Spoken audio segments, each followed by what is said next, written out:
नमस्कार, ANB news में आपका स्वागत है। मैं हूं देवेंद्र कुशवाहा। रुख करते हैं खबरों की तरफ।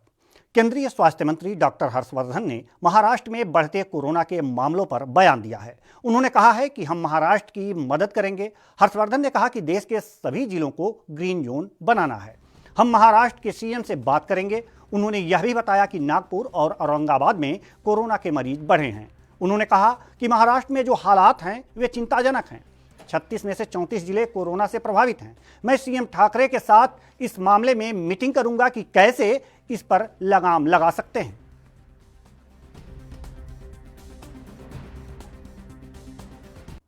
महाराष्ट्र और गुजरात, वहाँ के स्वास्थ्य मंत्रियों राजेश जी और नितिन भाई और उनके साथ साथ उनके सभी स्वास्थ्य के क्षेत्र के बड़े अधिकारी और खासकर जितने भी इन दोनों प्रदेशों में हॉटस्पॉट्स हैं वहाँ के डीएम्स और उनके साथ में जो उनके सहयोगी अधिकारी हैं उनके साथ पिछले 2 घंटे से ज़्यादा समय से वीडियो कॉन्फ्रेंसिंग करके बातचीत की है।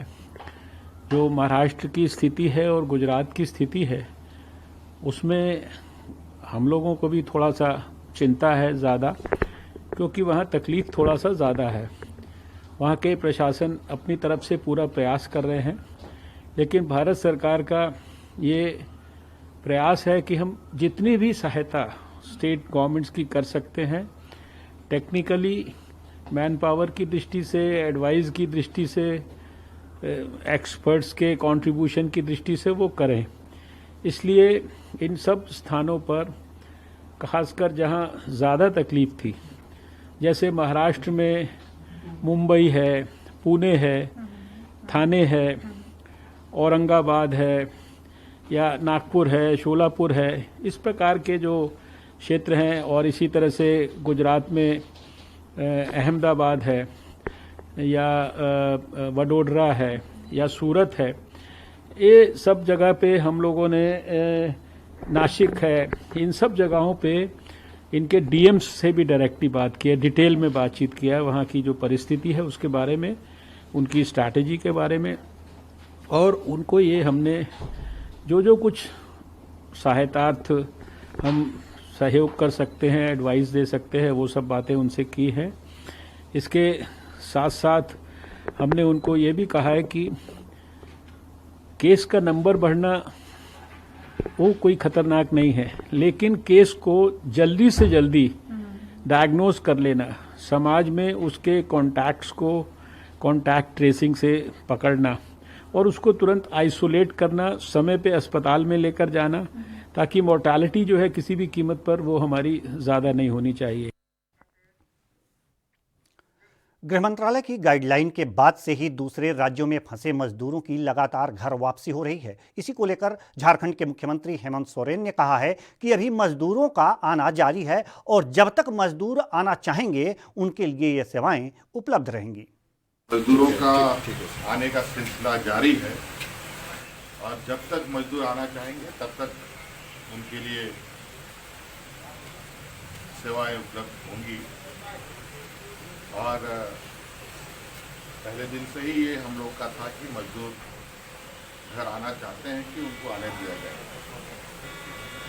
और आप देख रहे हैं कि निरंतर मजदूर आ रहे हैं। लगभग 12-14 ट्रेनें लगभग आ चुकी हैं। प्रवासी मजदूर और कोटा के छात्र छात्राओं को मिलाकर के कहा जाए तो 18 से 20 हजार लोग आ चुके हैं। और इससे पहले भी लॉकडाउन के दौरान एन केन प्रकार अपने अपने साधनों से 2 लाख तक लोग यहाँ पहुँच चुके हैं और सब पर हम लोग नज़र भी रखे हैं। और ये सरकार मजदूरों को लाना, सुरक्षित लाना और सुरक्षित घरों तक पहुंचाने का जिम्मा सरकार का है।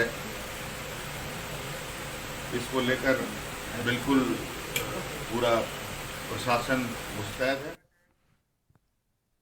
देश भर में जोन आधारित कारोबारी गतिविधियों की छूट दिए जाने के बाद जल्द ही आवागमन के साधन भी बहाल हो सकते हैं।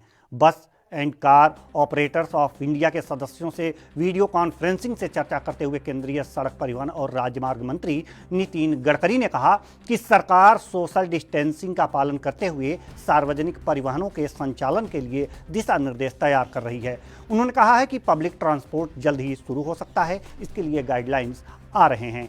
ट्रांसपोर्ट और हाईवेज खोलना आम लोगों में विश्वास बहाली का प्रभावी जरिया बन सकता है। साथ ही बसों और कारों का संचालन शुरू होने पर सोशल डिस्टेंसिंग और साफ सफाई के सारे नियमों के पालन करना अनिवार्य होगा।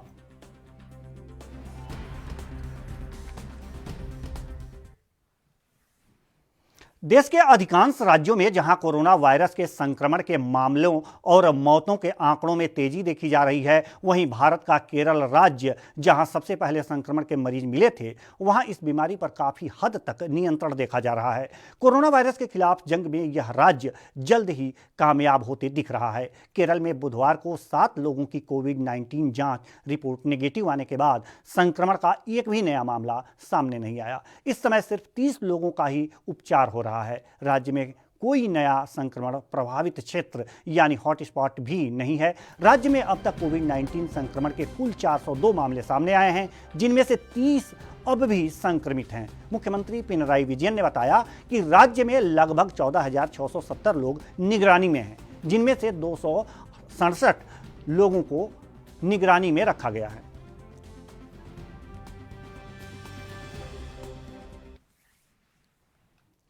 दिल्ली सरकार ने उन 4,000 तबलीगी जमात के सदस्यों को छोड़ने का आदेश दिया है जो राष्ट्रीय राजधानी में क्वारंटाइन की अवधि पूरी कर चुके हैं। इस तरह जमात के लोग अब अपने घर जा सकेंगे। वहीं मरकज मामले में जिन लोगों के खिलाफ मामला दर्ज है और जांच के लिए जिनकी आवश्यकता है, तबलीगी जमात के उन सभी सदस्यों को दिल्ली पुलिस की हिरासत में भेजा जाएगा। गौरतलब है कि निजामुद्दीन मरकज में तबलीगी जमात के कार्यक्रम के बाद देश की राजधानी दिल्ली देश के शीर्ष कोरोना वायरस हॉटस्पॉट बनकर उभरी है। इस कार्यक्रम में भारत सहित कई देशों के जमाती पहुंचे थे।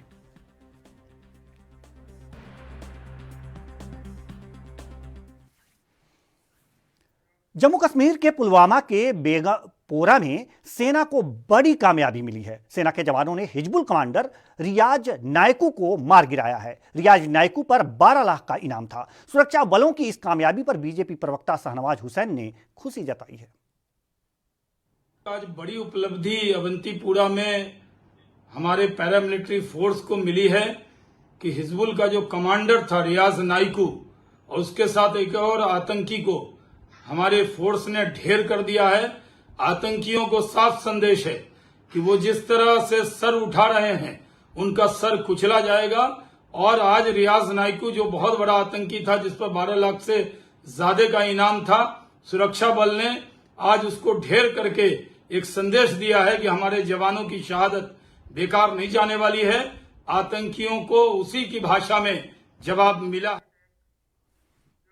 जम्मू कश्मीर में सेना लगातार आतंकवादियों का सफाया कर रही है। आज पुलवामा के एक गांव में सेना के जवानों ने हिजबुल मुजाहिदीन के शीर्ष कमांडर रियाज नायकू को ढेर कर दिया, जिसको लेकर तमाम प्रतिक्रियाएं आ रही हैं। इसी कड़ी में सीपीआई नेता हन्नान मोहल्ला ने भी अपने विचार व्यक्त किए। This encounter business is there, regularly happening. Terrorists come, police, military fight with them. Sometimes kill this side or that side. So that, very unfortunate thing, But now again the militancy coming in a new form. It is a very alarming thing. I do not know. Save by killing people, whether they will be able to solve it. Government should ponder over how to establish an amicable situation there. That is most important. Jammu Kashmir में पुलवामा के अवंतीपोरा में हमारे सुरक्षा बलों ने हिजबुल मुजाहिदीन के chief commander रियाज नायकू को मार गिराया। आतंकी नायकू पर 12 लाख रुपए का इनाम था। वहीं सुरक्षा बलों को मिली बड़ी कामयाबी पर बीजेपी नेता राम माधव की प्रतिक्रिया सामने आई है। सुनिए क्या कहा उन्होंने। आज सिक्योरिटी फोर्सेस ने जम्मू कश्मीर में रियाज नायक को जिस प्रकार न्यूट्रलाइज किया है, वह जम्मू कश्मीर में शांति बहाल करने में एक बहुत बड़ी सफलता के रूप में कामयाब होगी। मैं सिक्योरिटी फोर्सेस को, विशेषकर आर्मी के आरआर को, राष्ट्रीय राइफल्स को और सीआरपीएफ को और जम्मू कश्मीर पुलिस को बधाई देना चाहता हूं। रियाज नायक को पिछले 3 साल से वैली में हिजबुल मुजाहिदीन का लीडरशिप करके काफ़ी खून खराबा कर रहा था। उनके हाथ खून से रंगे हुए, इनोसेंट कश्मीरी लोगों के खून से रंगे हुए हैं। ऐसे घोर आतंकी को न्यूट्रलाइज करना एक बहुत बड़ी सफलता मानी जाएगी। इससे कश्मीर के अंदर शांति को बहाल करने में सरकार और सिक्योरिटी फोर्सेस को और ज़्यादा आगे कदम बढ़ाने का अवसर मिलेगा। कश्मीर घाटी में आतंकवाद के खिलाफ बुधवार को सुरक्षा बलों की बड़ी कामयाबी मिली है। सुरक्षा बलों ने बुधवार को अवंतीपुरा में 2 अलग अलग जगहों पर हुई आतंकी मुठभेड़ में हिजबुल के टॉप कमांडर रियाज नाइकू समेत 6 आतंकियों को ढेर कर दिया है। इस पर प्रतिक्रिया देते हुए वरिष्ठ बीजेपी नेता कविंद्र गुप्ता ने क्या कुछ कहा है, आइए सुनते हैं। ऐसा है कि पिछले 72 घंटों में जिस प्रकार से हमारे एक कर्नल, एक मेजर, 3 जवान और उसके अगले दिन 3 सीआरपीएफ जवानों का शहीद होना अपने आप में भारत को एक सदमा था उनकी शहादत का। तो मुझे लगता है कि सुरक्षा बलों ने अपना बदला लिया है और जो रियाज नाइकू जो हिजबुल का कमांडर था, एक बहुत बड़ी सफलता हासिल की है हमारे लोगों ने।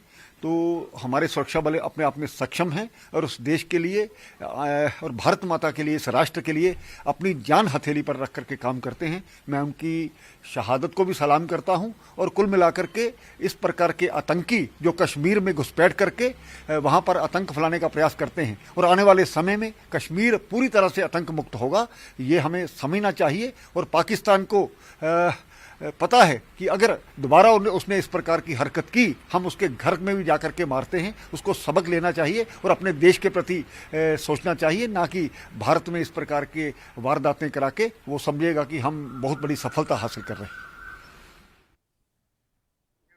कश्मीर में सुरक्षा बलों को बुधवार को तब बड़ी कामयाबी मिली जब आतंकी संगठन हिजबुल मुजाहिदीन का टॉप कमांडर रियाज नाइकू मारा गया। वह 2 साल से मोस्ट वांटेड लिस्ट में शामिल था।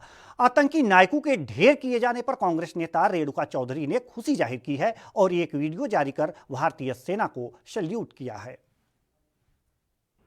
भारत की शान, मेरे वीर जवान, आप लोगों ने दिखा दिया पाकिस्तान को, जिन्होंने आज के दिन कोरोना का वायरस का नाजायज फायदा उठाते हुए हम लोग पे हमला करने आए थे और आपने मुंह तोड़ जवाब दिया। हिजबुल कमांडर को आपने खत्म कर दिया। चट्टान बन के खड़े हैं आप लोग। गर्व से कहती हूं क्योंकि मैं भी एक वीर जवान की बेटी हूं और आपको मैं सलाम करती हूं हाथ जोड़कर। आपने बहुत खूब जवाब दिया। आपको मैं सल्यूट करती हूँ। मेरे सलाम, मेरे भारत महान, जय हिंद। जम्मू कश्मीर में आज सुरक्षा बलों को बड़ी कामयाबी मिली है। आतंकियों के साथ मुठभेड़ में आज सुरक्षा बलों ने हिजबुल के कमांडर रियाज नाइकू को मार गिराया है। मामले पर रक्षा विशेषज्ञ अनिल गौड़ ने प्रतिक्रिया दी है, सुनिए। आज सिक्योरिटी फोर्सेस ने बहुत बड़ी कामयाबी हासिल की है कि उन्होंने जो हिजबुल मुजाहिदीन का जो कमांडर था, और ये मैं कहूँगा लास्ट बचा हुआ कमांडर जो है हिजबुल मुजाहिदीन का कश्मीर घाटी के अंदर, आज उसको मार गिराया और उसके साथ में उसका एक और साथी भी। इसके साथ साथ 2 और मिलिटेंट्स उन्होंने मारे हैं आज अनंतनाग खरू इलाके के अंदर, और आज टोटल 4 मिलिटेंट्स का उन्होंने सफाया कर दिया है। तो सबसे बड़ी कामयाबी जो सिक्योरिटी फोर्सेस की है कि रियाज नाइकू जो हिजबुल मुजाहिदीन का कमांडर था, और ये अभी जब बुरहान वानी और उसके बाद इट्टू के मारे जाने के बाद इसके पास पूरी कमांड थी हिजबुल मुजाहिदीन की, और ये अभी लगा हुआ था कि फिर वापस जो है ये मिलिटेंसी वहाँ फिर उसको बढ़ाए, लोगों को रिक्रूट करे, और ये एक बड़ा कल्ट फिगर बन गया हुआ था यूथ के बीच में। तो आज इसको सिक्योरिटी फोर्सेस ने मार गिराया है, और मैं कश्मीर अवाम का भी बहुत शुक्रिया करूंगा और मैं कहूँगा बहुत शाबाशी है उनके लिए कि अब वो जब भी मिलिटेंट्स कहीं छुपते हैं तो इमीडिएटली वो इतला कर देते हैं सिक्योरिटी फोर्सेस को। और रियाज नाइकू जो है अपने ही गांव के अंदर मारा गया है, ये सबसे बड़ी कामयाबी है। इसका मतलब अब जो लोग हैं कश्मीर घाटी के, वो अब ये मिलिटेंसी से तंग आ गए।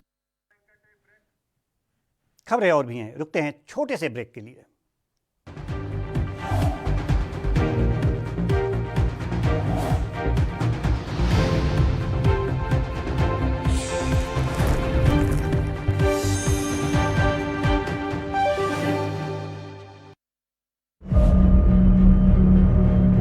Declaring a public health emergency of international concern over the global outbreak of novel coronavirus. Corona virus के कारण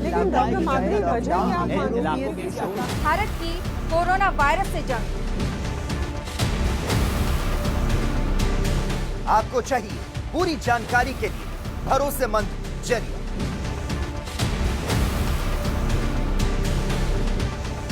जानकारी जो अफवाहों पर ना हो, तथ्यों और सच्चाई पर आधारित हो।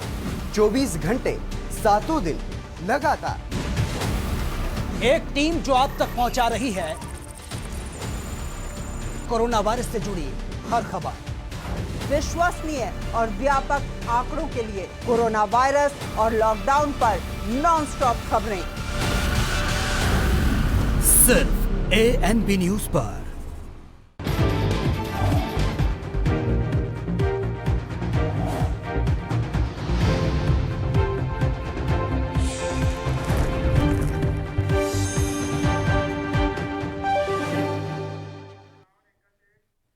ब्रेक के बाद स्वागत है आपका। बढ़ते हैं अगली खबर की ओर। कश्मीर में सुरक्षा बलों को बड़ी कामयाबी मिली है। हिजबुल कमांडर रियाज नायकू को सुरक्षा बलों ने ढेर कर दिया। वह अपने परिवार से मिलने आया था। नायकू के मौत के बाद रक्षा विशेषज्ञ गुरमीत सिंह का क्या कुछ कहना है, आइए जानते हैं। आज सिक्योरिटी फोर्सेस को जम्मू एंड कश्मीर में, साउथ कश्मीर के अंदर एक बहुत बड़ी सफलता मिली है। HM का top terrorist leader Riyaz Ahmad Naikoo, most wanted terrorist, जिसको सिक्योरिटी फोर्सेस खोज रही थी, आज उसको एलिमिनेट किया गया है, न्यूट्रलाइज किया गया है। ये टेररिस्ट 2012 से एक्टिव था और काफ़ी देर सर्वाइव किया है। ये टेररिस्ट थोड़ा अलग था, टेक सेवी था, सोशल मीडिया में एक्टिव था और रिक्रूटमेंट में भी इसने काफ़ी रिक्रूटमेंट में और रेडिकलाइजेशन में इफ़ेक्ट किया था। और ये वही टेररिस्ट है जो HM ग्रुप, जो इस इलाका के अंदर में पहले बुरहान वानी और ज़कीर मूसा और सब्ज़ार भट्ट, उसी ग्रुप का है ये। और ये बहुत बड़ी सफलता है सिक्योरिटी फोर्सेस के लिए और इससे जो HM की एक्टिविटीज़ है इस इलाका में अवश्य उसके ऊपर में खास इफेक्ट पड़ेगा। IMA के joint secretary doctor Anil Goyal ने लॉकडाउन के फेज 3 में रियायत मिलने पर शराब की दुकानों पर उमड़ी भीड़ पर चिंता व्यक्त की है। तो जहां भी सोशल डिस्टेंसिंग टूटेगा वहां पर कोविड स्प्रेड बढ़ सकता है, ये तो एक बेसिक बात है। और निश्चित रूप से शराब की दुकानों पर जहां हम हजारों की संख्या में भीड़ देख रहे हैं, वहां पर लोग, आप सोशल डिस्टेंसिंग की बात कर रहे हैं, लोग एक दूसरे को धक्का दे रहे हैं, शराब की खरीदने की दुकान पर पहुंचने के लिए धक्का दे रहे हैं। तो निश्चित रूप से जो हमारे 40 दिन में गेंस हुए हैं, इस पर पूरा नुकसान हो सकता है और ये कोविड की एक महामारी हिंदुस्तान में फिर से एक बार दोबारा फैल सकती है। दूसरा, ये आपने कहा कि ये गलत है कि या सही है। गलत या सही तो पब्लिक को भी ये सोचना पड़ेगा कि अगर ये लॉकआउट खुला है तो इसमें पब्लिक को सोशल डिस्टेंसिंग रखना चाहिए। और अब इतना ज़्यादा डिमांड सप्लाई गैप है तो सरकारों को भी कहीं ना कहीं हो सकता है कि ये, जैसे कि आपने देखा कई स्टेट्स ने बंद कर दिया शराब की दुकानें, महाराष्ट्र ने बंद कर दिया, तो इसी तरह है और कई जगहों में उन्होंने होम डिलीवरी शुरू किया। तो मुझको लगता है इसी तरह का कुछ मिक्स एंड मैच करना पड़ेगा। ये तो बंद होना पड़ेगा कि सोशल डिस्टेंसिंग ना हो और शराब की दुकानें खुली रहें। ये तो डिजास्टर्स है कंट्री के लिए भी, स्टेट के लिए भी। भारतीय जनता पार्टी के प्रवक्ता शाहनवाज हुसैन ने कांग्रेस पर आरोप लगाया है कि वह कोविड-19 के मुद्दे पर सियासत कर रही है। सुनते हैं और क्या कुछ कहा उन्होंने। कि देश के प्रधानमंत्री देश के हैं तो ये मुख्यमंत्री भी देश के हैं, अलग अलग राज्य में हो चाहे वो किसी पार्टी के हो। उनको ये कहना कि आप अलग से बैठक कीजिए, मनमोहन सिंह जी का कहना, उसमें ये कहना कि आप अलग बैठक करके रणनीति बनाइए। कोरोना के खिलाफ लड़ाई में पूरी दुनिया एकजुट होकर लड़ रही है। भारत भी कोरोना के खिलाफ लड़ाई में एकजुट होकर उस लड़ाई को लड़ रहा है, लेकिन कांग्रेस पार्टी इसके अंदर भी सियासत कर रही है। राहुल जी, सोनिया जी और अब मनमोहन सिंह जी रोज एक नया सवाल खड़ा कर देते हैं और जिस तरह का सवाल खड़ा करते हैं उन सब सवालों का जवाब पहले से दिया जा चुका है। इसलिए कांग्रेस से अनुरोध है कि कम से कम सियासत कोरोना के मुद्दे पर न करे, क्योंकि 135 करोड़ हिंदुस्तानी को कोरोना से बचाने के लिए एक बड़ी लड़ाई प्रधानमंत्री नरेंद्र मोदी जी के नेतृत्व में सारे मुख्यमंत्री को विश्वास में लेकर लड़ी जा रही है और इस लड़ाई को कमजोर करने का अधिकार कांग्रेस को नहीं है। इस तरह से खबरें और भी हैं, रुकते हैं छोटे से ब्रेक के लिए।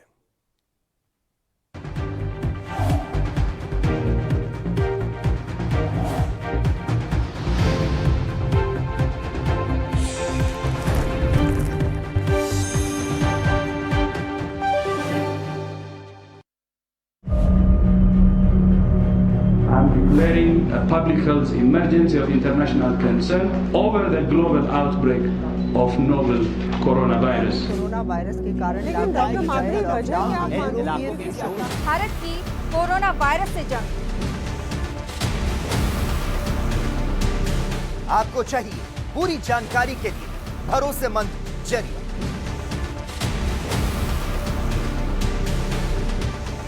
जानकारी जो अफवाहों पर ना हो, तथ्यों और सच्चाई पर आधारित हो।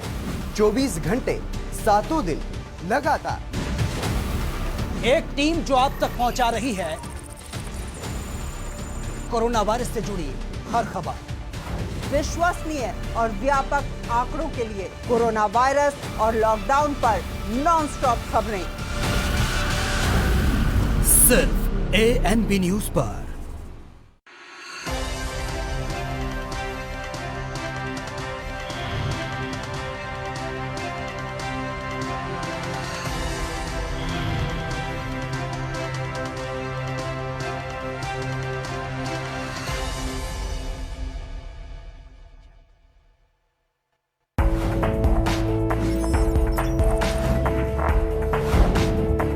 कम ब्रेक और ज्यादा खबरों के साथ देखिए ANB news in channel number पर।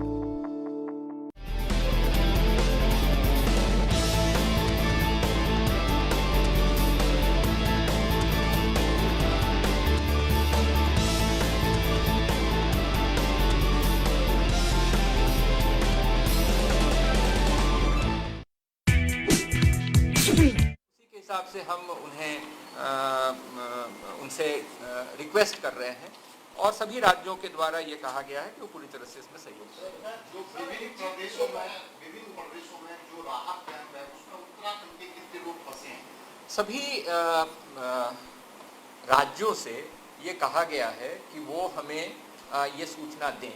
कुछ राज्यों ने हमसे अभी बताया है कि आपके लोग हैं और हम उनकी व्यवस्था हम उन्हें भेजने के लिए तैयार हैं, तो हम उनसे कह रहे हैं कि ठीक है आप उन्हें भेजिए हेल्थ चेकअप करके प्रॉपर व्यवस्था करके। ऐसा कोई फिगर अभी हमारे पास कोई राज्य ने नहीं दिया है कि आपके यहाँ 561 आदमी हैं, इस प्रकार की सूचना नहीं मिली है। हमारे यहाँ ज़रूर हमने कुछ सूचना रखी थी, खास करके जो टूरिस्ट थे और उस तरह के लोग थे, तो वो सूचना हमने कलेक्ट की थी और वो उन राज्यों के साथ शेयर भी किया था। कुछ लोग चले भी गए हैं और अन्य राज्यों के साथ वार्ता चल रही है और उन्हें भेजने की व्यवस्था हुई। बार-बार हम कह रहे हैं फंसे प्रवासियों को लाएंगे, तो अभी तो हमें यही पता नहीं कितने हमारे लोग भाई फंसे हैं। इसी तो बोल रहा हूँ ना कि 1,64,000 लोगों ने जो हमसे नहीं 1,64,000 वो सभी लोग हैं जो कि वहां पर किसी न किसी तरह से फंसे हुए हैं।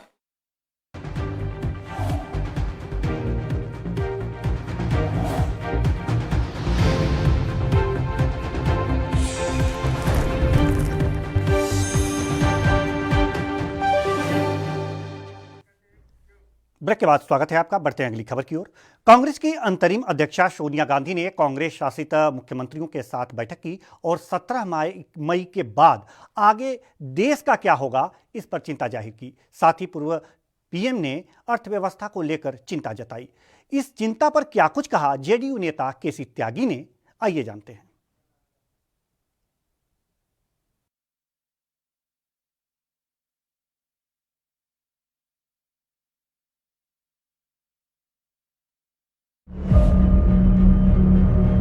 I'm declaring a public health emergency of international concern over the global outbreak of novel coronavirus. Corona virus के कारण भारत की कोरोना वायरस से जंग। आपको चाहिए पूरी जानकारी के लिए भरोसेमंद जरिया।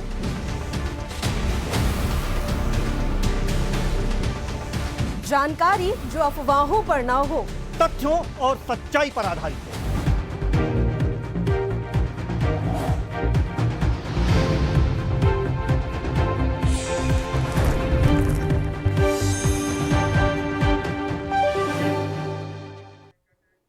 ब्रेक के बाद स्वागत है आपका। बढ़ते हैं अगली खबर की ओर। दिल्ली, उत्तर प्रदेश के बाद अब कर्नाटक में भी शराब के शौकीनों की जेब ढीली करनी पड़ेगी। कर्नाटक सरकार ने बुधवार को शराब पर आबकारी शुल्क 11% बढ़ाने का फैसला कर लिया है। सरकार ने कोविड-19 महामारी की रोकथाम के उपायों के तहत शराब की दुकान खोलने पर लगी रोक हटाने के 2 दिन बाद इस पर आबकारी शुल्क बढ़ाने का निर्णय लिया है ताकि राजस्व बढ़ाया जा सके। इससे पहले बजट में भी शराब पर आबकारी शुल्क 6% बढ़ाया गया था। मुख्यमंत्री बीएस येदियुरप्पा ने यहां संवाददाताओं से बताया कि हमने आबकारी शुल्क 11% बढ़ा दिया है। यह बजट में की गई वृद्धि के अलावा है।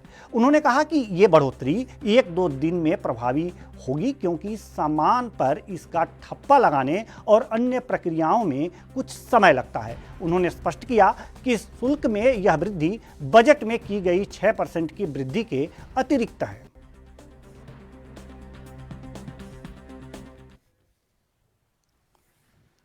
देश के अलग अलग हिस्सों से शराब की दुकानों के सामने पिछले 2 दिनों से लोगों की लंबी लंबी कतारें देखने को मिल रही हैं। लेकिन इन दुकानों के सामने ज्यादातर वैसे लोग खड़े पाए जा रहे थे जो आर्थिक रूप से मजबूत हैं और लगभग दोगुनी कीमत होने के बावजूद भी हजारों रुपए की महंगी शराब खरीद रहे थे। लेकिन पश्चिम बंगाल के आसनसोल से ऐसी तस्वीर सामने आई है जहां देसी शराब की दुकान के सामने सैकड़ों लोगों की भीड़ देखने को मिली। दरअसल आसनसोल शहर के NS रोड इलाके में एक देसी शराब की दुकान है जिसे बंगाल में कलाली के रूप में जाना जाता है।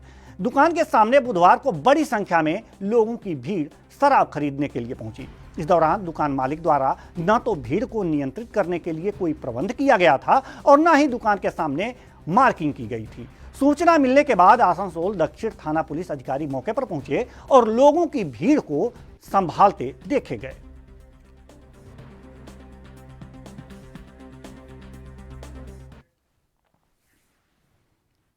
पंजाब के जिला फतेहगढ़ साहिब के मंडी गोविंदगढ़ में सिविल हॉस्पिटल में आज सोशल डिस्टेंसिंग का जमकर धज्जियां उड़ी। पंजाब में पड़ोसी राज्यों से आए प्रवासी मजदूर कर्फ्यू के बीच सिविल हॉस्पिटल में अपनी जांच और फिटनेस सर्टिफिकेट लेने के लिए पहुंचे थे। आलम यह था कि हॉस्पिटल में देखते लंबी लाइन लग गई, लेकिन प्रशासन की तरफ से कोरोना वायरस से बचाव के लिए कोई भी व्यवस्था नहीं की गई थी और इस दौरान सरेआम सोशल डिस्टेंसिंग की धज्जियां उड़ाई गईं। इस दौरान प्रवासी मजदूरों का कहना था कि अब वह अपने घर जाना चाहते हैं और वहीं रहकर गुजर बसर करने के लिए तैयार हैं।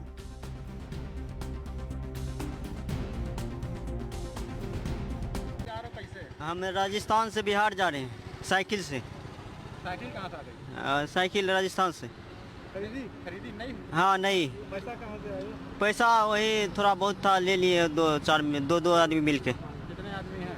हम तो एक साइकिल पर 2 आदमी हैं, बाकी 28 आदमी हैं। कहते हैं सर लॉकडाउन से 3 रोज काम किए हैं, तब इसका बाद बंद हो गया तो हम लोग थोड़ा बहुत जो पैसा था तो ये साइकिल लिए हैं, तो हम लोग बिहार जा रहे हैं, गांव जा रहे हैं अपना 28 आदमी है। ये बताओ, सरकार ने ट्रेनें चलाई है, बसें चलाई है, तुम लोगों को मालूम नहीं क्या? मालूम था, हम लोग क्या वहाँ कोई कुछ नहीं करने वाला था, भगा दिया। तब हम लोग का थोड़ा बहुत पैसे था।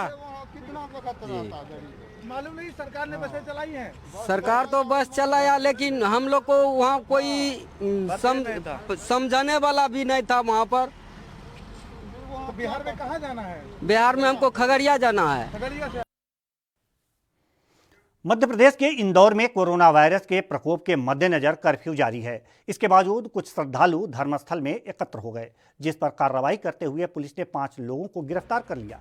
सर्राफा पुलिस थाने की प्रभारी अमृता सोलंकी ने बताया कि नरसिंह बाजार क्षेत्र स्थित नरसिंह मंदिर के सामने जमा हुए 5 लोगों को भारतीय दंड विधान की धारा 188 के तहत गिरफ्तार किया गया है। उन्होंने बताया कि आरोपी कर्फ्यू तोड़ते हुए धर्मस्थल के बाहर एकत्र हुए थे, जबकि पुलिस ने कोरोना वायरस संक्रमण के खतरे के चलते वहां आम श्रद्धालुओं को धार्मिक कार्यक्रम के आयोजन की अनुमति देने से साफ इनकार पहले ही कर दिया था।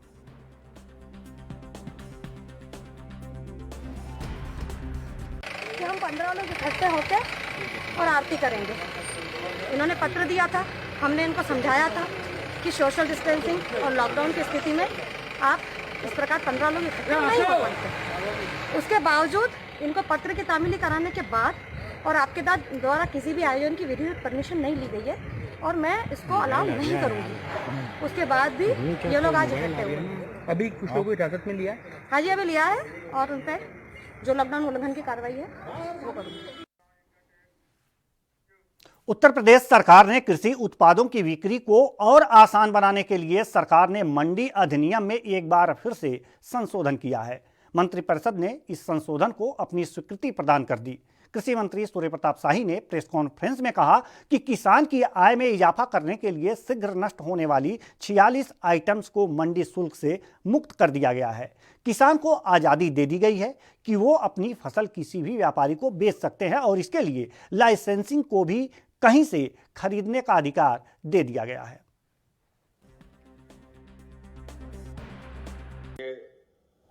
अपने में और उसको प्रभावी बनाएगा। जितने भी पेरिसेबल आइटम है, शीघ्र नष्ट होने वाले आइटम, ऐसे सभी फल और सब्जी 46 आइटम पर से मंडी शुल्क से मुक्त कर दिया गया है और किसान को इस बात की स्वतंत्रता दे दी गई है कि वह किसी व्यापारी को बेच सकते हैं और उसके लिए लाइसेंसी को भी इस बात के लिए अधिकृत कर दिया गया है कि वो कहीं से भी खरीद सकता है। हम लोगों ने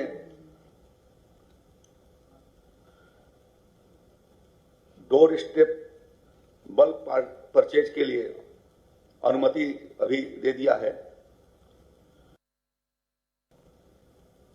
मंडी संशोधन में हम लोगों ने इसकी व्यवस्था किया था कि कोल्ड स्टोरेज सेलेज वेयरहाउस को उप मंडी स्थल घोषित करने का निर्णय उस समय हुआ था। ऐसे मंडी स्थल पर 2% का जो शुल्क लगता था, मंडी शुल्क, उसमें से 1/4 मंडी शुल्क अब लाइसेंसी को भी मिलने लगेंगे जो वहां पर उसको परचेज करेंगे, या उनको 2% में से 25% उनको दिए जाने का, ये 1/4 दिए जाने का उसमें व्यवस्था बना दी गई है।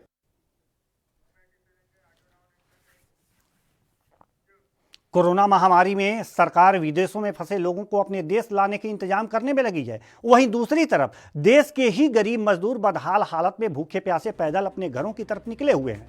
ऐसे ही लगातार पैदल चलकर 38 मजदूर बिना कुछ खाए पिए बुलंदशहर तक पहुंच गए। राजस्थान के भिवाड़ी से आए हुए इन मजदूरों की हालत देखिए कि ये 38 मजदूर यहाँ बुलंदशहर के शिकारपुर तिराहे के निकट एक आवास के पास आज देखे गए। कुछ लोगों ने इनकी हालत ऐसी देखी तो इनको कुछ खाने को दिया।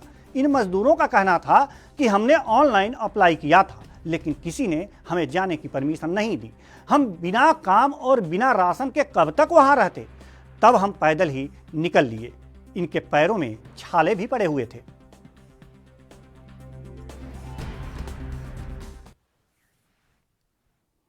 एक तरफ कोरोना वैश्विक महामारी ने दूसरे देश को आर्थिक संकट में लाकर खड़ा कर दिया है, दूसरी तरफ पेट्रोल और डीजल पर दाम बढ़ाकर सरकार ने और अधिक बोझ आम जनता के कंधों पर डाल दिया है।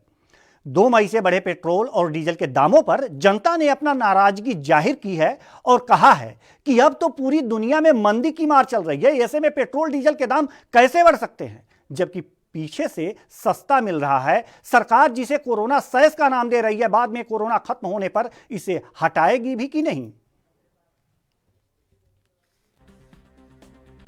मेरा नाम रवि भाटिया, फरीदाबाद NIT से हूँ। सर, पेट्रोल पे रेट बढ़े हैं। हाँ, क्या कहना है इस पर?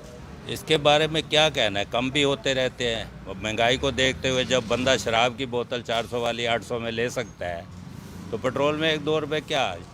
ये तो अपना वाहन है, इसके लिए चाहिए पेट्रोल। बहुत ज़रूरी है, शराब इतनी ज़रूरी नहीं है कि लोग शराब ले रहे हैं। 70% रेट बढ़े हैं शराब के, लोग फिर भी ले रहे हैं। आज फरीदाबाद में इतने ठेके खुले हैं कि हर ठेके के पीछे 200, 250 बंदे की लाइन लगी हुई है, और जितने पैसे मांग रहे हैं उतने दिए जा रहे हैं रेट लिस्ट के हिसाब से। बस ये है कि कोई फ़र्क नहीं पड़ता 1 रुपये से लोगों को। पेट्रोल के ऊपर 1 रुपये 1 पैसे रेट बढ़ा गया है और डीजल के ऊपर 1 रुपये 11 पैसे बढ़ाया गया है। पेट्रोल के ऊपर 1 रुपये 1 पैसे और डीजल पे 1 रुपये 11 पैसे। कब से बढ़ाया गया है सर? हाँ जी, ये जो HP का जो रेट है वो यही बढ़ाया गया है। कितने दिन कल से बढ़े हैं? ये 2 तारीख से रेट बढ़े थे सर। 2 तारीख से। 2 तारीख से। हरियाणा के फतेहाबाद के नागरिक अस्पताल में कोरोना की रैपिड टेस्ट किट पहुंची। नागरिक अस्पताल में रैपिड किट कोरोना के टेस्ट की शुरुआत हो गई है। फतेहाबाद में महिला पुलिस कर्मचारियों सहित कुल 102 लोगों के टेस्ट रैपिड किट से किए गए। 15 से 20 मिनट में सबकी रिपोर्ट आ गई और सभी नेगेटिव पाए गए। वहीं इस संबंध में जानकारी देते हुए deputy civil surgeon doctor Hanuman Singh ने बताया कि फतेहाबाद में शुरुआती चरण में 600 रैपिड टेस्ट किट आई है। इस टेस्ट किट से 15 से 20 मिनट में व्यक्ति की कोरोना को लेकर रिपोर्ट आ जाती है।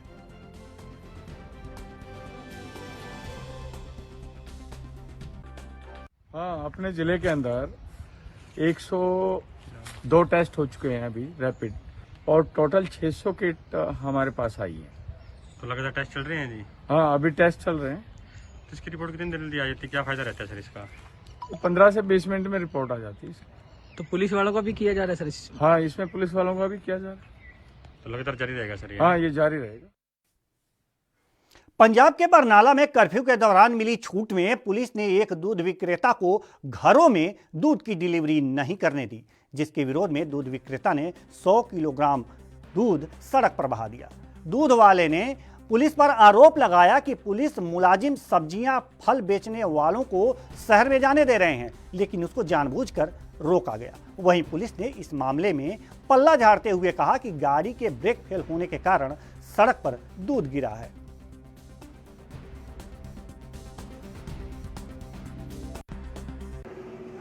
ਜਿਹੜਾ ਹੁਣ ਰਿਲੈਕਸੇਸ਼ਨ ਮਿਲਣ ਲੱਗੀ ਹੈਗੀ ਕਰਫਿਊ ਦੇ ਵਿੱਚ 9 ਤੋਂ 1, ਉਸ ਸੰਬੰਧੀ ਅਸੀਂ ਆਊਟਰਾਂ ਤੇ ਨਾਕੇ ਲਾਏ ਹੋਏ ਨੇਗੇ ਤਾਂ ਜੋ ਬਾਜ਼ਾਰ ਦੇ ਵਿੱਚ ਰਸ਼ ਨਾ ਹੋਵੇ ਬੇਫਾਲਤੂ ਦਾ, ਲੋਕਾਂ ਨੂੰ ਦਿੱਕਤ ਆਉਂਦੀ ਹੈਗੀ।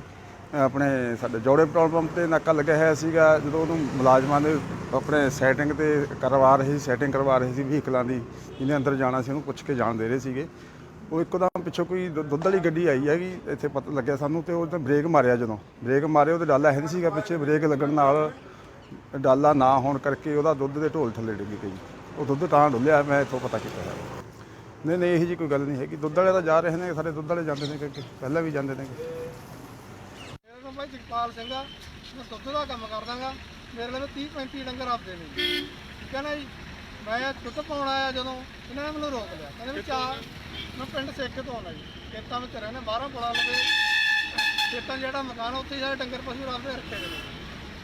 ਤੇ ਇਹਨਾਂ ਨੇ ਮੈਨੂੰ ਰੋਕ ਲਿਆ ਜੀ, ਤੇ ਮੈਂ ਇਹਨੂੰ ਕਹਾਂ ਜੀ ਮੈਂ ਘਰਾਂ 'ਚ ਮੈਂ ਦੁੱਧ ਪਾਉਣਾ ਵੀ। ਇਹ ਕਹਿੰਦੇ 1 ਵਜੇ ਤੋਂ ਬਾਅਦ ਦੁੱਧ ਪਾ ਸਕਦਾ। ਭਾਈ ਅੱਗੇ ਮੈਂ ਸ਼ਾਮ ਨੂੰ ਪਾਉਂਦਾ ਸੀ, ਕਿ ਸ਼ਾਮ ਦਾ ਵੀ ਦੁੱਧ ਬੰਦ ਕਰ ਦਿੱਤਾ। ਤੁਹਾਡੇ ਕੋਲ ਕੋਈ ਦੁੱਧ ਦਾ ਪਾਸ ਹੈਗਾ ਜੀ? ਹਾਂਜੀ, ਦੁੱਧ ਦਾ ਪਾਸ ਹੈ। 2 ਦਿਨ ਉਹਦੇ ਡੇਟ ਤੇ ਲੰਘੇ ਵੀ ਨਹੀਂ ਜ਼ਰੂਰ, ਉਹ ਮੈਨੂੰ ਦਿਖਾਇਆ ਵੀ ਆ। ਇਹ ਕਹਿੰਦੇ ਵੀ ਉੱਪਰ ਆਰਡਰ ਨੇ, ਤੂੰ ਲੰਘ ਨਹੀਂ ਸਕਦਾ।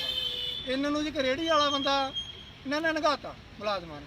ਮੈਂ ਇਹਨਾਂ ਨੂੰ ਇਹੀ ਗੱਲ ਕਹੀ, ਮੈਂ ਕਿਹਾ ਵੀ ਰੇਹੜੀ ਵਾਲਾ ਬੰਦਾ ਸਬਜ਼ੀ ਮੁੱਲ ਲੈ ਕੇ ਆਇਆ, ਉਹਦੇ ਵਿੱਚ ਕਮਿਸ਼ਨ ਤੇ ਸਬਜ਼ੀ ਵੇਚੀ 4 ਰੁਪਏ ਬਣਾਊਗਾ। ਭਾਈ ਮੇਰੇ ਆਪਦੇ ਪਸ਼ੂ ਨੇ, ਫੀਡ ਪੂਰੀ ਨਹੀਂ ਹੋ ਰਹੀ, ਆਪ ਗੋਹਾ ਸਿੱਟਦੇ ਆ, ਆਪ ਧਾਰਾਂ ਕੱਢਦੇ ਆ। ਮੈਂ ਸਾਡੇ ਆਪਦਾ ਦੁੱਧ ਅਸੀਂ ਵੇਚ ਨਹੀਂ ਸਕਦੇ, ਜਿਹੜਾ ਕਮਿਸ਼ਨ ਵਾਲਾ ਬੰਦਾ ਵੇਚ ਸਕਦਾ। ਦੁੱਧ ਮੈਂ ਆਪ ਡੋਲਿਆ ਜੀ, ਕਿਸੇ ਮੁਲਾਜ਼ਮ ਨੇ ਨਹੀਂ ਡੋਲਿਆ। ਕਿੰਨੇ ਲੀਟਰ ਦੁੱਧ ਸੀ ਜੀ? ਮੇਰੇ ਲਈ 100 ਲੀਟਰ ਦੁੱਧ ਸੀਗਾ ਜੀ। ਤੁਸੀਂ ਕਿਉਂ ਡੋਲਿਆ ਵੀ? ਮੈਂ ਆਪ ਜਾਣ ਨਹੀਂ ਦਿੰਦਾ ਜੀ, ਕਰੀਏ ਕਿੱਥੇ ਪਾਈਏ, ਕਹਿੰਦੇ ਉੱਪਰ ਆਰਡਰ ਤੁਸੀਂ ਜਾ ਨਹੀਂ ਸਕਦੇ। ਪਰ ਮੈਨੂੰ ਤਾਂ ਕਰਕੇ ਮੈਂ ਦੁੱਧ ਡੋਲਣਾ, ਪਰ ਦੁੱਧ ਫੀਡ ਨਹੀਂ ਪੂਰੀ ਹੋ ਰਹੀ। कोरोना संकट के बीच दिल्ली के टीकरी कला में भीषण आग लग गई। बताया जा रहा है कि पीवीसी मार्केट में बुधवार सुबह आग लगी। मौके पर दमकल की 36 गाड़ियां पहुंची और आग पर बामुश्किल काबू पाया। किसी के जान माल के नुकसान की खबर नहीं मिली। दमकल विभाग के मुताबिक टिकारी कला के एक गोदाम में आग लगी। इसके बाद दमकल की 36 गाड़ियां आग बुझाने में जुट गई थी। वहीं आसपास के गोदाम को खाली करा लिया गया है।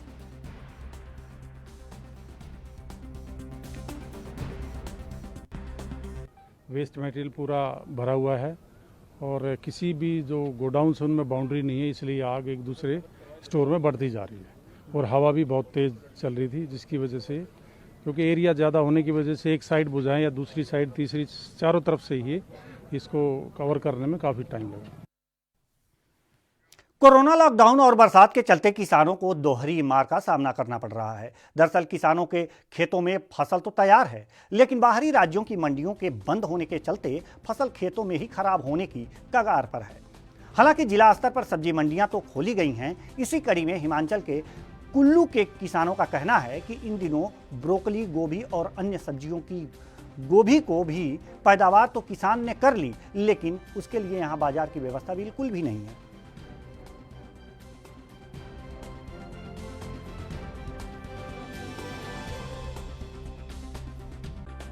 देखो, किसान तो हर बार उम्मीदें लेके अपनी फसल को बूझता है। अब लॉकडाउन के आगे जो ये महामारी जो इसके आगे तो कोई भी कुछ नहीं कर सकता। बाकी यही है कि चलो आने वाले दिनों में अच्छा समय आए और किसानों को भी अच्छा रेट मिले। इस वक्त तो सरकार से ये है कि जितना हो सके किसानों को मुआवजा मिल जाए या मार्केट ऐसी खुल जाए कि डायरेक्ट माल को अपना बेच सके। अगर यहाँ पर मंडी तो ऐसे भी ब्रोकली की बहुत कम थी, तो ये जो भी मार्केट थी हम दिल्ली तक ही माल भेज पाते थे। अब ट्रांसपोर्ट और जो भी गाड़ियाँ आजकल तो सब कुछ बंद है, तो फिलहाल अब नुकसान की बात तो चलो क्या बोल सकते हैं, लेकिन ये है कि इस टाइम तो किसान ऐसा है कि अपना खर्चा भी और दवाई का, स्प्रे का और बीज का भी खर्चा पूरा नहीं हो पा रहा है। सरकार से यही उम्मीद है कि चलो अब इस बार तो जो भी फसल है वो तो चली गई है। अब नेक्स्ट टाइम के लिए जो बीज और उस पर कुछ सरकार अगर हमारे लिए कुछ कर सके तो वही अच्छा है। और जैसे आने वाले टाइमों में जो मंडियों का है और डायरेक्ट जैसे खेतों में हमारे पास व्यापारी और वो आ जाए और ट्रांसपोर्ट का मतलब दिल्ली तक या जो भी आगे मंडी है जो भी खुली है वहाँ तक ले जाने पर जो ग्रीन जोन या ऑरेंज जोन है वहाँ तक तो हमारी फसलों को पहुँचा सके, ताकि हमारे को मतलब कुछ मूल्य तो मिल जाए कि हमारे फसलों का जो भी हो किसान आगे की फसल के लिए तैयारी कर पाए। हिमाचल के कुल्लू में कर्फ्यू में मिली छूट के दौरान लोगों की उमड़ी भीड़ को नियंत्रित करने के लिए जिला प्रशासन ने एक अहम निर्णय लिया था। निर्णय के अनुसार लोअर ढालपुर और सरवरी में एक दिन बाईं तरफ की दुकान खुलेगी और एक दिन दाईं तरफ की दुकानें। इस कड़ी में बुधवार को बाईं तरफ की दुकानें खुली रहीं, जबकि दाईं तरफ से दुकानें पूरी तरह से बंद रहीं। लेकिन सरवरी बस अड्डे के पास दोनों तरफ ही कुछ दुकानें खुली नजर आईं, जिसके चलते कुछ व्यापारियों ने प्रशासन के इस निर्णय पर आपत्ति जाहिर की है। देखो, प्रशासन ने जो निर्णय लिया है लॉकडाउन के बाद दुकान खोलने का, एक लेफ्ट और राइट का, ये तो चलो कोरोना को देखते हुए प्रशासन के हिसाब से तो ठीक है, लेकिन व्यापारियों के हिसाब से ये जो निर्णय है वो मान्य नहीं है। क्योंकि एक जो दुकानें खुलेंगी एक तरफ ही रस पड़ेगा। इससे अगर पूरी दुकान खुलती, मार्केट खुलती है, इससे डिमांड हो जाएगा, गाहक इधर भी जाएंगे उधर भी जाएंगे। इससे प्रशासन को कोई एतराज़ नहीं होना चाहिए। और जो ढालपुर में या लो ढालपुर पुल के पास जो इन्होंने बैन लगाया हुआ है तो ये गलत है। पुल के पास अगर लगाना ही है, जो ढालपुर जाते हैं उनको उधर से कन्वर्ट किया जाए कि ढालपुर जाओ, आप जो दफ्तर जाते हैं उधर से जाओ, लेकिन जिन्होंने व्यापार में बाजार में सामान लेना उनको तो आने दिया जाए। हरियाणा के सोनीपत में लगातार कोरोना पॉजिटिव केसों में इजाफा हो रहा है। आज भी सोनीपत में 3 मामले सामने आए हैं। बता दें कि ये 3 नए केस जिनकी ट्रेवल हिस्ट्री दिल्ली से है। इसका केस सोनीपत के गांव की रहने वाली महिला जो कि दिल्ली में स्टाफ नर्स के पद पर कार्यरत थी, जिनको कोरोना पॉजिटिव आया है, और 2 अन्य शख्स TDI कुंडली के रहने वाले हैं। आज हमारे पास 100 की रिपोर्ट आई है। उस 100 के अंदर हमारे पास 3 पॉजिटिव केस भी आए, जिसके अंदर 2 तो जो पुराने पॉजिटिव केस थे उनके कॉन्टैक्ट ट्रेसिंग में हमने निकाले थे, उनके आज रिपोर्ट आ गई है पॉजिटिव। तो उनको पहले आइसोलेट किया हुआ था और एक और पेशेंट आया कि जो कि दिल्ली में एक स्टाफ नर्स के तौर पे काम कर रही थी, उसका भी पॉजिटिव। कहाँ के रहने वाले हैं सर जो पॉजिटिव केस है? बाकी जो शुरू के जो 2 हैं वो TDI सिटी के हैं, कुंडली से, और एक जो स्टाफ नर्स है वो राजगढ़ी से। सर तीनों को कानपुर PGI रेफर कर? तीनों को अभी प्रोसेस में है, एक बार प्रॉपर दोबारा से हिस्ट्री लेके कि कोई कॉन्टैक्ट रह ना जाए, उसके बाद कानपुर रेफर करेंगे। सर क्या अब टोटल कितने केस हो गए हमारे? अब टोटल हमारे पास 81 केस हो गए। हरियाणा के पलवल जिले में बाजार खोलने के लिए ऑड इवन फार्मूला लागू किया गया है। पहले दिन आज इवन नंबर की दुकानें खुली। ऑड इवन को लेकर जिला उपायुक्त नरेश नरवाल ने आगरा चौक, सोहना रोड, मीनार गेट का दौरा किया। उपायुक्त ने दुकानदारों से अपील करते हुए कहा कि सोशल डिस्टेंसिंग का ध्यान रखा जाए, वहीं दुकानों पर सैनिटाइजर रखा जाए। कल हमने असेस की थी पोजीशन, और जब ये लगा कि ओवर क्राउडिंग हो गई है तो कल हमने फैसला लिया। उससे पहले बाजार वालों से, एसोसिएशन से, मार्केट से सबसे बात की, और ये ओपिनियन आया कि ऑड इवन लागू करते हैं। सारी रात में हमने नंबरिंग कराई, SDMs को हिदायत दे दी, सारी नंबरिंग लगी है, और अब देखने में आया कि लोगों में भी सेटिस्फेक्शन है और इसकी अच्छी तरह से पालना हो रही है।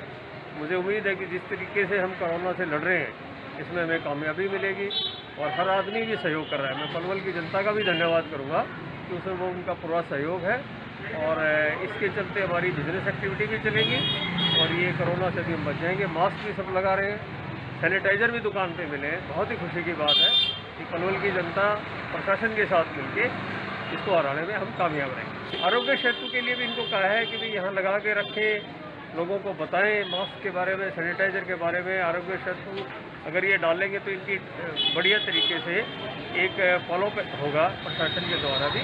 तो आरोग्य सेतु के बारे में भी इनको सेंसिटाइज कर रहे हैं कि वो भी आरोग्य सेतु भी बताएं, और मुझे उम्मीद है कि हर आदमी इसमें अब लड़ाई में जुड़ गया है और ये सामूहिक लड़ाई। कोरोना वायरस महामारी के कारण पंजाब के बरनाला जिले के सभी थानों और पुलिस चौकियों में बिना हाथ लगाए हाथ धोने के लिए पानी की टंकी को तैयार किया गया है। वहीं जिले के SSP का कहना है कि कोरोना वायरस के कारण जिले की पुलिस को सुरक्षित रखने के लिए पानी की टंकी लगाई गई है। कोविड-19 महामारी का दौर चल रहा है, बड़ा औखा समा है। कहते कि वायरस है कि यह इन्फैक्शन हो जाती है। असी आपकी जी फोर्स है जी 24/7 काम कर रही है, असी उन्हों की सेहतयाबी का ध्यान रखते हैं, उन्होंने वैलफेयर का सानू ध्यान रखना पैंदा है। इस करके ये सारे असी सारे चौकियां ते सारे पुलिस स्टेशन के अज भी ये जोड़े है हैंड्स फ्री हैंड वॉश जी इक्विपमेंट है दे रहे हैं सारिਆਂ ਨੂੰ, ਤਾਂ जो कोई भी वायरस इन्फैक्शन एक दूजे तो ना फैले और वो सारे सेफ रहन, उस मकसद नाल ये सारा किया गया। हरियाणा के फतेहाबाद में अनाज मंडी व्यापारियों ने धरना प्रदर्शन किया। व्यापारियों ने अनाज मंडी का गेट बंद करके धरना प्रदर्शन किया। दरअसल व्यापारियों का कहना है कि मार्केट कमेटी और खाद्य आपूर्ति विभाग की ओर से गेहूं की खरीद नहीं की जा रही है, जिसकी वजह से व्यापारी काफी परेशान हैं।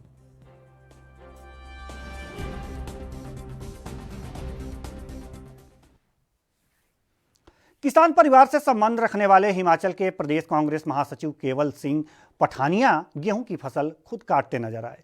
इस दौरान उन्होंने कहा कि प्रदेश सरकार को किसानों के हित का ध्यान रखते हुए ऐसी व्यवस्था करें कि किसान को उनकी फसल का उचित मूल्य मिल सके। पठानिया ने कहा कि शाहपुर के अंदर जो किसानों की फसल को खरीदने के लिए कलेक्शन सेंटर पूर्व कांग्रेस की सरकार ने मंजूर किया था, उसे फिर से शुरू किया जाए।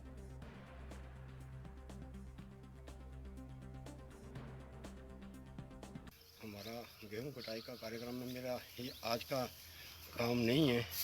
मैं किसान परिवार से संबंध रखता हूं और मैं स्कूल समय से ये इस काम को कर रहा हूं, लेकिन आज देश के अंदर जो महामारी फैली है कोरोना और कोविड-19, उसके अंतर्गत लॉकडाउन चल रहा है, तो पिछले लंबे समय से हम सामाजिक काम में लगे हैं। मैं आपको बता दूं, ये तो मेरा घरेलू काम है। पिछले 2-3 दिनों से इस काम में हम लगे हैं और यही वास्तव में है, यही हमारा पेशा है। ये पेशा हमारे पिताजी भी किसान थे और हम भी किसान हैं। तो आज मैं आपको बताऊं कि खासकर न केवल शाहपुर, पूरे प्रदेश और ख़ासकर ज़िला कांगड़ा के किसानों की बड़ी पीड़ा है, क्योंकि हम जो 6 महीने में मेहनत करते हैं उसकी आज उसका मेहनत लेने का समय आया है। तो मैं कहता हूँ दुर्भाग्यवश जो है एक महामारी देश और विश्व के अंदर है। हरियाणा के पानीपत जिले में कोरोना वायरस से एक युवक की मौत का मामला सामने आया है। विभाग ने युवक की कोरोना से मौत होने की पुष्टि की है। यह युवक दिल्ली से पानीपत आया था और मौत से कुछ देर पहले उसने पड़ोस में रहने वाली एक महिला को अपने दांतों से काटा था। युवक की मौत के बाद पीड़ित महिला को क्वारंटाइन कर दिया गया है। दीनानाथ कॉलोनी में रहने वाला यह युवक सोमवार को दिल्ली से पानीपत अपनी दादी के पास आया था। मौत के बाद उसके मुंह से लार टपक रही थी, इसलिए डॉक्टरों को पहले लगा कि उसकी मौत रेबीज से हुई है। युवक की मौत के बाद परिवार वालों ने उसे कंधा नहीं दिया तो जन सेवा दल संस्थान ने पीपीई किट पहनकर उसका अंतिम संस्कार किया।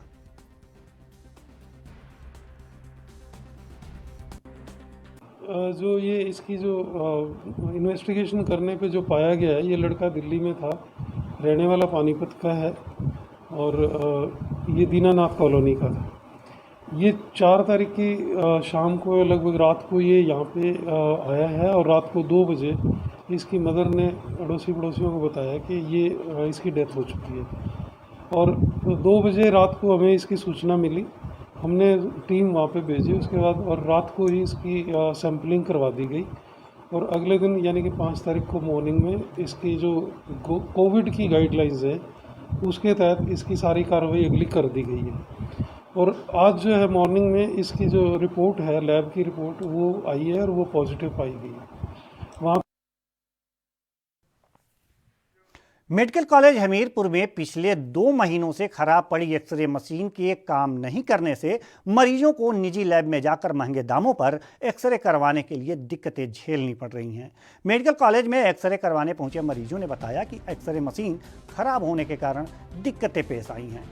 उन्होंने बताया कि एक्सरे निजी लैब में करवाना पड़ा है। कि अब ये जो रिपेयर का काम है, सरकार ने एक नेक्स्ट जेन कंपनी है पूरी स्टेट में, उसको कॉन्ट्रैक्ट दिया हुआ है। तो वो आए थे, उन्होंने क्योंकि पीछे कुछ पार्ट्स की प्रॉब्लम थी, वो क्योंकि लॉकडाउन था, पार्ट्स मिल नहीं रहे थे, तो वो आए हैं। उन्होंने हमारे को वो बोला है कि हम जल्दी से इसको रिपेयर करेंगे। इस बुलेटिन में इतना ही। हमें दीजिए इजाजत। नमस्कार।